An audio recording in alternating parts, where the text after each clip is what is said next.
गुरु ब्रह्मा गुरु विष्णु गुरुदेव भूमेश्वर गुरु साक्षात्कार पर ब्रह्म तस्मै श्री गुरुवे नमः लोकमाता पिता पार्वती परमेश्वर पति काली नमो नमः हरि ओम। जय वीरभद्र, जय सीताराम, जय गंगा माता, जय भारत माता की जय। यारा కొంతమంది ఈ గుళ్ళో కూర్చొని రాజకీయాలు చెప్పడం అవసరం అంటే తస్మా జాగ్రత్త. ఇది వీరభద్రుని గుడిరా. వీరభద్రుని గుడిలో వీరభద్రుడు కాబట్టి ఇంకెవరు వచ్చి చెప్తారా? ఈ శరీరము వీరభద్రుంది, వాక్యాలు వీరభద్రునివి. రాబో రోజుల్లో కర్మ సిద్ధాంతం గురించి, మీ శరీరాలకు ఎందుకు రోగాలు వస్తున్నాయి, ఎందుకు ఇంత అర్ధాయిస్తూ పోతున్నారు, తాతలు 80-90 ఏళ్ళు ఎందుకు బతికినారు, మీరెందుకు ఇంత అర్ధాయిస్తూ వస్తున్నారు, ఇవన్నీ తెలపడానికి మిమ్మల్ని హెచ్చరించి మీకు చెప్పే మాటల్లో కొన్ని సత్యాలు గ్రహించి వెలుగుతారా, వెలగండి. కర్మఫలానికి కర్మ సిద్ధాంతానికి బలవుతారా, బలగండిరా. మీకేం అడుక్కునే క్వశ్చన్ అనుకుంటే ఏటా నేను మీరు గతి తప్పి లయ తప్పి విచ్చిలివిడిగా ఈ శివుని భూమిలోన విచ్చిలివిడిగా తయారై మామే మేమే ఇంకా మాకు తప్పితే ఎదురులేదు తిరుగులేదు అనుకుంటే విచ్చిలివిడిగా రాజకీయ నాయకులు, వ్యవస్థలు, కొన్ని వ్యవస్థలు, శాఖలు అందరూ విచ్చిలివిడిగా తయారై సమాజాన్ని నాశనం చేస్తుంటే గతి తప్పిన యువతి యువకులు, స్త్రీ పురుషులు కొంతమంది వీళ్ళందరినీ దారిలో తెచ్చి మళ్ళా భారతదేశాన్ని విశ్వగురువుని చేసి, భారతదేశం అంటే సాంప్రదాయానికి పుట్టిల్లు లాంటిది భారతదేశము. అటువంటి భారతదేశంలో ఈరోజు లివింగ్ రిలేషన్స్, అక్రమ సంబంధాలు, తల్లిదండ్రుల మధ్య ప్రేమలు, ఆప్యాయతలు చూస్తున్నాం కదా ఇప్పుడు ఎట్లా తయారైపోతున్నారు. ఇవన్నీ రూపుమాపి మళ్ళీ మన భారతదేశాన్ని విశ్వగురువు చేసి వీరభద్ర వీరభోగసంత్రాయాలు వచ్చి ఎట్లా చేస్తారు మీరు అందరూ చూస్తారా? టైం దగ్గరలో ఉంది.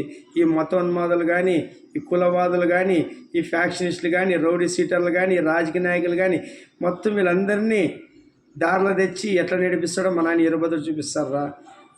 ఈ రాజకీయ నాయకులు ముఖ్యంగా వ్యవస్థలను బాగు చేసి రాజకీయం చేయండి అంటే వ్యవస్థలను నాశనం చేసుకుంటా ఈరోజు ఫ్యాక్షనిస్టులు తయారు చేయాలన్నా ఈ రాజకీయ నాయకులే, ఒక రౌడీ సీట్లు తయారు చేయాలన్నా ఈ రాజకీయ నాయకులే పెంచి పోషిస్తున్నారు. ఈ మతోన్మాదాన్ని సృష్టించేది కూడా వీళ్ళ కులాలకు మతాలు చిచ్చుపెట్టి బలహీనపరిచి కులాలతో మతాలతో రాజకీయాలు చేస్తున్నారు ఈ రాజకీయ నాయకులు. మీ రాజకీయం అంటే ప్రజల మధ్య తిరగంటారు. ప్రజలకి కులాల మతాలు ఎందుకు విడిదీసి పాలించాలని చూస్తారు. ఇప్పుడు ఉదాహరణకి కాంగ్రెస్ సెక్యులర్ అని పదం తెచ్చిందే వాడు. ఆ పదాన్ని ఇప్పుడు మళ్ళీ ఎవరికి తల్లి ప్రేమ చూపిస్తాడు మన మీద, భారతదేశంలో హిందువుల మీద. సెక్యులర్ అంటే ఏం తెలుసు? అన్ని కులాలు మతాలకు అతీతంగా ఉండాలను. హిందువులను ప్రేమించాలా, ముస్లింని ప్రేమించాలా, క్రైస్తవుని ప్రేమించాలా, అన్ని మతాలు ప్రేమించి నువ్వు రాజ్యం వెళ్ళాలి. కానీ సౌది ప్రేమ చూపిస్తావురా నాయన. అందుకే నీ పాదాలను తొక్కేశాడు మన ఆయన వీరభద్రుడు. నువ్వు ఇండియా కూటమి కాదు, ఏ కూటమి కట్టుకొచ్చినా గెలిచే ప్రసక్తి లేదు. ఈరోజు బీజేపీ వచ్చేది నెక్స్ట్. కానీ బీజేపీలో ఎవరు పాలిస్తారనుకుంటున్నావు? ప్రజాస్వామ్యం అంటే ఇప్పుడు వరకే విధంగా ఎలక్షన్లు అయిన తర్వాత రాబో రోజులు మీకు ముందుకు అర్థమవుతుంది. మా నాయన వచ్చి వీరభద్ర వీరభోగసంద్ర ఎటువంటి రాజ్యాంగాన్ని నడిపిస్తాడో, దిశానిర్దేశంతో ఈ భారతదేశాన్ని ఎట్లా పాలిస్తాడో టైం దగ్గరలో ఉంది. వీరబ్రహ్మేంద్ర స్వామి చెప్పినాడు కదా, గతి తప్పినప్పుడు లయ తప్పినప్పుడు కలియుగంలో వీరభద్ర వీరభోగవసంలో వచ్చి అప్పుడు దుష్ట శిక్షణ శిష్యరక్షణ చేసాను. గ్యాప్ ఉంది కదా, సమయం ఆసన్నమైంది. ఆల్రెడీ వచ్చినాడు.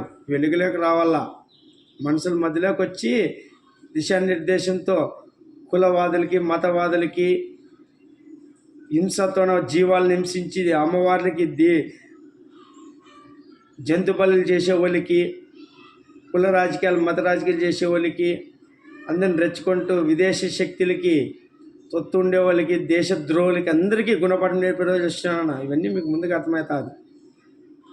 మన దేశంలో ఉంటూ మన దేశంలో తిండి తింటూ ఇప్పుడు ఉంటారు కదా, అక్బరుద్దీన్ ఓవైసీ కానీ అసదుద్దీన్ ఓవైసీ వీళ్ళు ఉంటారు కదా పాత బస్తీలో, జై భారత్ మాత అనేకి అనమంటారు. బతుకుతున్నది ఎవరు? భారత గడ్డి మీద. తింటున్నది ఎవరు? భారతీయులు పండించిన తిండి. నీళ్ళు ఎవరు? గంగమ్మవి. నువ్వు తినిపిస్తుంది అన్నపూర్ణేశ్వరమ్మ. నువ్వు పిలిచే గాలి వాయుదేవుడు.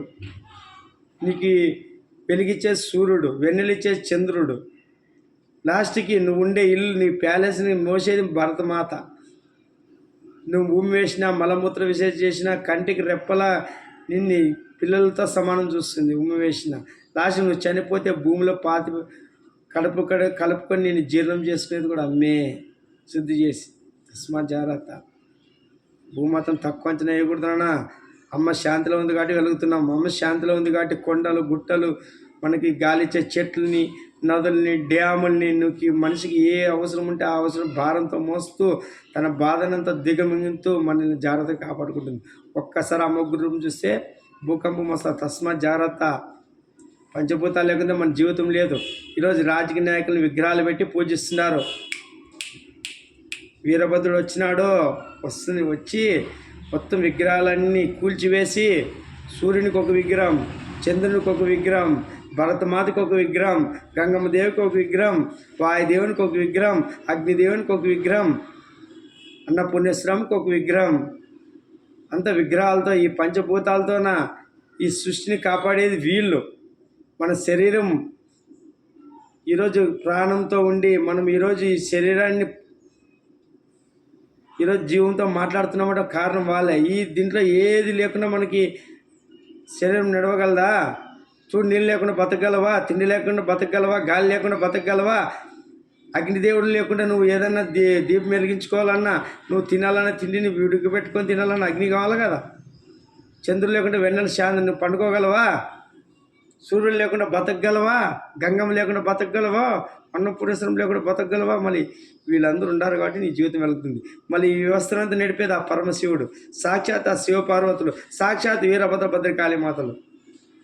సృష్టికి తండ్రి ఉండు, తల్లిదండ్రులు ఉంటారు. ఈరోజు ఒక ఇంటికి వ్యవస్థ తల్లిదండ్రులతోనే వ్యవస్థ ఉంటుంది. వాళ్ళ సంతానం, వాళ్ళ వంశం కానీ పిల్లలు కానీ తల్లిదండ్రుల నుంచి వస్తారు. తల్లిదండ్రులు ఇంటికి ఎంత రక్షో ఈ ప్రపంచానికి తల్లిదండ్రులు అంత రక్షకుంటారు. కనిపించిన ప్రతి ప్రాణికి, వాళ్ళు సృష్టించిన ప్రతి జీవి వాళ్ళకి తల్లిదండ్రులు ఉంటారు. కాబట్టి ఈరోజు ప్రతి జీవుల మీద వాళ్ళకి ప్రేమ ఉంటుంది. కాబట్టి మనుషులకి, జంతువులకి, జీవాలకి అన్నిటికీ ఏ తిండికి లోటు లేకుండా ఏ టైంలో ఆ టైం ప్రసారిస్తున్నాడు. కాబట్టి ఆయన భగవంతుడు, ఆ పరమశివుడు. మనమే అంటాం కుటుంబ భారం ఎక్కువైనప్పుడు, ఇంతమంది పిల్లలు ఊకే కనుక్కుంటే నా చేత కాదు, ఊకని వద్దంటే ఇంతమంది కంటే బాధపడుతుంటాం ఏదో. మన ఇంత సృష్టిని నడిపించే ఆ భగవంతుడు ఎంత శాంతిలో ఉన్నాడు. మనం ఎంత రకాలుగా విర్రవీగుతున్నా, విచ్చిలుడి తారైనా ఎట్లా కాపాడుతున్నాడు మనల్ని. ఆ పరమేశ్వరుడు ధర్మాన్ని పాటిస్తున్నాడా లేదా? మనమెంత, మన బతుకులు ఎంత రానాయన దేవులతో పోల్చుకుంటాం. ఈ నాయకులు దేవులతో పోలుస్తారు. రాముడు ఎక్కడా? ఈ పిచ్చి నాయకులు ఎక్కడ? మనకి నెత్తికి బాగా కూడెక్కువై కూడడం మాటలైనవరా? దేవులతో పోలుస్తారు, పాలాభిషేకాలు చేస్తారు.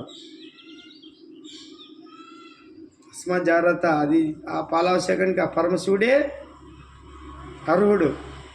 మనం ఎంత పిచ్చుకలు, కాలగర్భంలో కలిసిపోవాలి. కృత్యుగం, తేతారకం, దాపరం, కలియుగం. ఇది కలియుగంలో ఇంత విర్రవీగుతున్నాం. కలియుగంలో ఎవరుంటారు తెలుసా? రాక్షసులు ఉంటారు. రాక్షసులు ఏ రూపాల్లో ఉంటారో తెలుసా? మనిషి రూపాల్లోనే వచ్చేసినారు. అందుకే మానవులు దానవులు అయిపోయినారు. ఇందులో ధర్మాన్ని పట్టుకొని దైవం పట్టుకున్నవాడు మనిషి. రాక్షసుని పట్టుకొని రాక్షసునికి జై అనుకుంటూ వాడు చేసే పనులకు సపోర్ట్ చేసేవాళ్ళు రాక్షసు అంశంలో ఉండేవాళ్ళు. స్త్రీని కామించుకుంటా, క్రోధించుకుంటా, వాన్ తొంతాను, వీని తొంతాను, వానేస్తాను, వీనేస్తాను అనేవాడే రాక్షసుడు. దైవ దూషణ చేసేవాడు రాక్షసుడు. ఎప్పుడు మాంసం తినేవాడే రాక్షసుడు. ధర్మము, న్యాయము పట్టుకునేవాడు మంచివాడు రా నాయన, ధర్మాత్ముడు. వాడు మూగజీవుని హింసించుకుంటూ ఉండేవాడు ధర్మాత్ముడు. మూగజీవుని చంపి తినేవాడు కర్మాత్ముడు. ఒక జీవుని చంపి, ఆ జీవుని మన కోసమే కదా చంపేది. ఆ జీవుని చంపించి ఇంట్లో వండుకొని తింటే నువ్వు రాక్షసు కంటే మనిషి అవుతావరా నాయన? తస్మాత్ జాగ్రత్త. కర్మ సిద్ధాంతం నడుస్తుంది. ఇంకా రాజకీయాలు మాట్లాడతారు, కర్మసిద్ధం వచ్చినప్పుడు కర్మసిద్ధం గురించి చెప్తున్నాం. ఇంకా రాజకీయాలు అయిపోతాయి. జూన్ 4తో ముగుస్తుంది. ఇప్పుడు మీరు ఓట్లు వేస్తారు కదా, సోమవారం వేయండి. మా శివుని గమనిస్తాడు. అప్పుడు వీరభద్రుడు చూసి మన తీర్పుని, మన ప్రజలకు గొర్రెలు ఏం ఓటు వేసినారు, ఎవరికి వేసినారు చూసి అప్పుడు జూన్ 4కి నిర్ణయం చేస్తాడు. శివనాయకులను చేయమనుకుంటు కదా, ఆయన ఎవరు అనుకుంటే వాళ్ళు గెలుస్తారు. ఇది మనకు జరిగేదన్న. తస్మాత్ జాగ్రత్త. జయ వీరభద్రుడు.